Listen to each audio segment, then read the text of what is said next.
Kun is a 4-year-old boy. He is a spoiled little child. However, all his privilege is taken from him after the birth of his little sister Mirai. How will Kun cope with this? Watch out and take care. Kun is a 4-year-old son of his mother Yumi and his architect father. At the movie's beginning, he is alone at home with his aunt and his dog Yuko because his mother has gone into labor. Trust me, Kun is excited to meet his little sister. When his aunt tells him his mother will soon be home, he keeps playing his game and anticipating his mother's arrival. Kun leaves to play with Yuko. He sees the snow falling and is excited by this scene. A moment later, his parents arrive. Kun is happy to see his little sister, fantasizing about the names he will call her and where he will take her to. The next morning, as Kun wakes, his mother is breastfeeding the baby while his father is multitasking in the house chores. Kun is given breakfast, but he is used to the attention of being the only child, so he keeps asking for other things and keeps calling for his mother, who is exclusive to taking care of baby Mirai. His mother's maternity leave is short-lived, as another staff of her workshop is going on maternity leave. So his father, who is now freelancing, has to take care of his house. Hence, one day as Yumi trains her husband on how to clean the house, feed the child, and so on, Kun calls for their attention, but no one answers. He angrily goes into the room to taunt Mirai until the little girl starts crying. Yumi comes inside, but Kun refuses to stop taunting Mirai. Kun throws his train at her, and Yumi angrily pushes Kun away. He shouts out in tears, but his mother is more interested in Mirai. As he cries, his father enters the room too, but both his parents are more interested in calming Mirai. Devastated, Kun runs out of the house and starts crying. He hears a voice saying, "How miserable." He draws towards the voice and meets a man who calls himself Prince. He tells him he feels jealous because of his brother, and Prince also says he felt that way. Prince says that when Kun was born, he felt jealous of Kun because all the privileges he enjoyed in the house were no longer there. He no longer got supplements, good meals, and all the attention was completely drawn to Kun. As they talk, Kun figures Prince is the human version of his dog Yuko, so he sees Yuko's tail and drags them out. He puts the tail on his body and changes into a dog. He runs around the house like a dog and plays with Yuko. As he returns to his human form, he tells his parents that Yuko needs good dog feed, and his father gets dog feed for Yuko. The jealousy continues as Mirai keeps getting more attention from their parents. One day, Yumi shows Kun her photo album. He sees his mother's childhood pictures and looks at them. Yumi's business trip draws nearer. Before her trip, their grandparents visit. They attempt to video only Mirai, but Kun keeps jumping into the video. He asks for a picture too, and his grandparents reluctantly take his picture. As they continue with Mirai's picture, they notice a birthmark on Mirai's hands and ask her parents about it. Also, on Girls' Day, there is a custom for female babies where they place pictures of dolls on the table to wish female kids good luck. His parents set this doll up while they talk about this custom and say that if the doll stays more than it should on the table, the girl will marry late. It means that if the doll stays a day, the girl's marriage will be extended for a year. Yumi eventually leaves for her trip. She leaves her kids with her husband and reminds him to remove the doll. His father struggles with shopping, cleaning the house, washing the plates, and caring for the house. The only available time for him, he tries to work on his project. It is this time that Kun wants him. Kun calls out for his father to no avail and angrily goes to Mirai. He taunts her, tells her he hates her, and places a biscuit on her body. He angrily leaves the house and he is transported to another realm.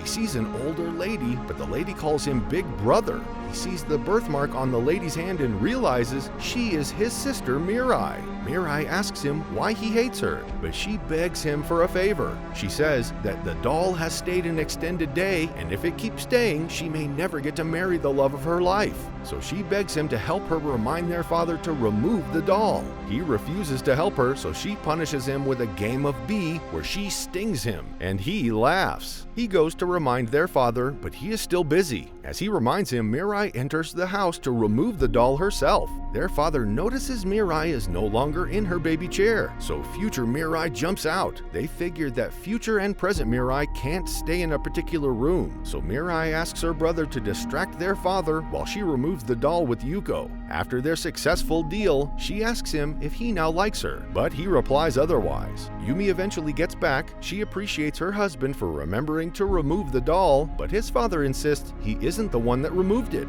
Kun tells them that he is the one who removed it. He tells his parents that he met future Mirai and they played the Sting game and the green light red light together. One day, while his father is at work, Kun scatters all his toys on the ground. Yumi begs him to pack them up and threatens to not buy him toys again, but he refuses. She screams at him and he starts crying. At about the same time, she hears a knock on the door, so she drops Mirai in her baby bed to attend to the knock. As she leaves for the door, Kun carries his bag of toys and pours it on the floor. He calls his mother Hag and says he won't speak to her again. He leaves the house and he meets Mirai again.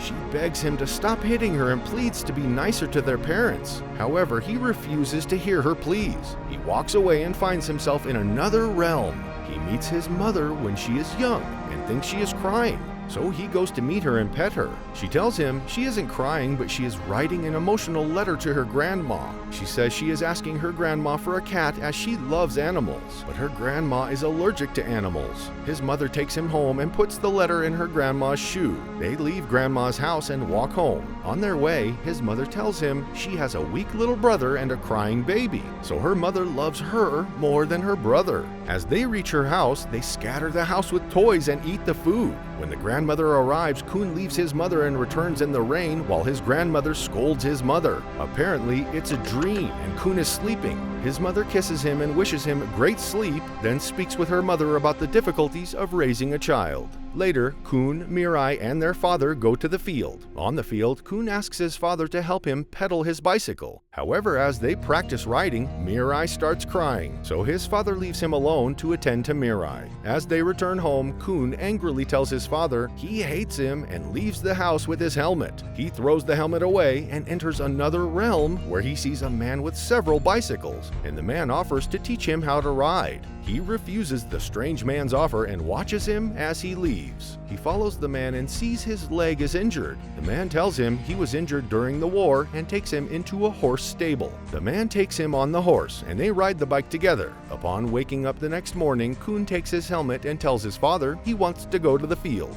At the field, Kun single-handedly rides his bike after several tries, and his parents are excited on his behalf. Upon getting home, he checks his parents' photo gallery and sees the picture of the man he met in his vision. His mother tells him the man is his great-grandfather.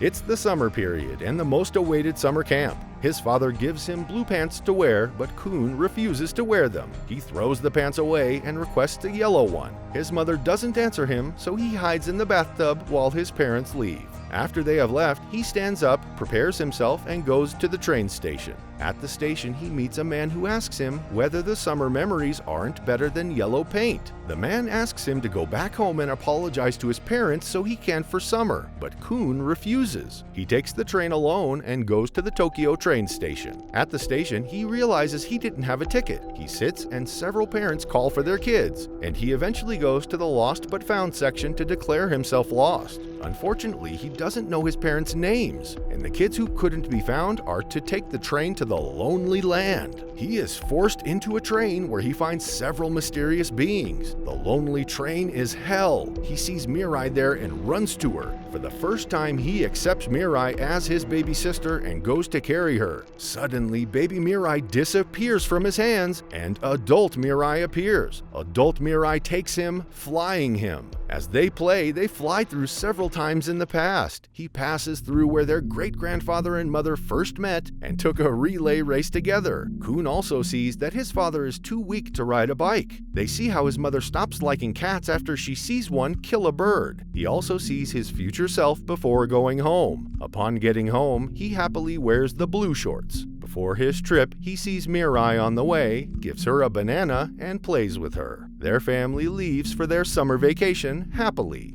Thank you for watching the recap. Kindly subscribe to our channel to get notified when we post the next recap.